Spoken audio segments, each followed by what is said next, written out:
Bonsoir, merci d'être avec nous sur Journal de guerre. Au 16e jour du conflit entre le Hamas et Israël, voici ce qu'il fallait retenir de la journée à 19 h.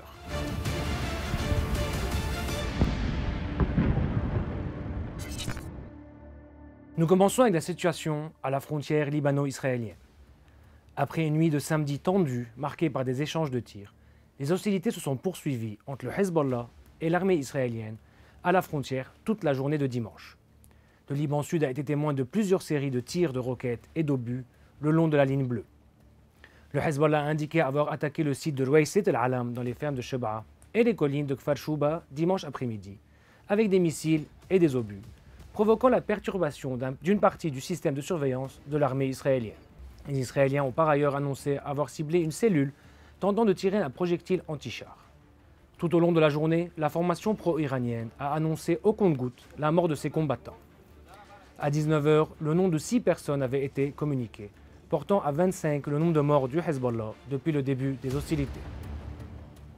Les affrontements en après-midi ont coïncidé avec l'arrivée du Premier ministre israélien, Benjamin Netanyahou, en tournée à la frontière avec le Liban, dont il avait déclaré mener une bataille sur le double front du Liban et de Gaza.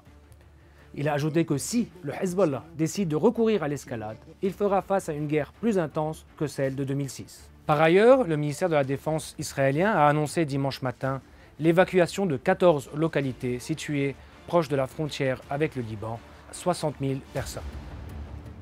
Le bilan humain depuis le début de la guerre à 19 h, heure de Beyrouth. Du côté de Gaza, plus de 4 700 personnes ont été tuées parmi les Palestiniens. Et du côté israélien, on compte plus de 1400 morts. Un deuxième convoi d'aide humanitaire pour la population de Gaza est passé ce dimanche par le poste frontière de Rafah. 17 camions ont pris la direction de l'enclave palestinienne, dont 6 camions citernes transportant du carburant selon l'AFP. Samedi après-midi, après le passage du premier convoi de 20 camions, l'ONU avait estimé que sa cargaison n'équivalait qu'à 4% des importations quotidiennes de Gaza avant le début de la guerre, et qu'au moins 100 camions par jour seraient nécessaires aux 2,4 millions de Gazaouis, pour moitié des enfants qui sont privés de tout. L'armée israélienne a mené une frappe aérienne dans la nuit de samedi contre des terroristes dans une mosquée à Jenin, en Cisjordanie, les accusant d'être liés au Hamas et au djihad islamique. Un décès et 3 blessés ont été signalés. Cette attaque s'inscrit dans une escalade de violence en Cisjordanie, tandis que d'autres Palestiniens ont été tués lors de raids militaires ou par des colons. C'est la première frappe sur la Cisjordanie gérée par le Fatah depuis le 7 octobre et l'attaque surprise du Hamas. Merci de nous avoir suivis sur Ici Beyrouth. On se retrouve demain pour un autre résumé de la situation.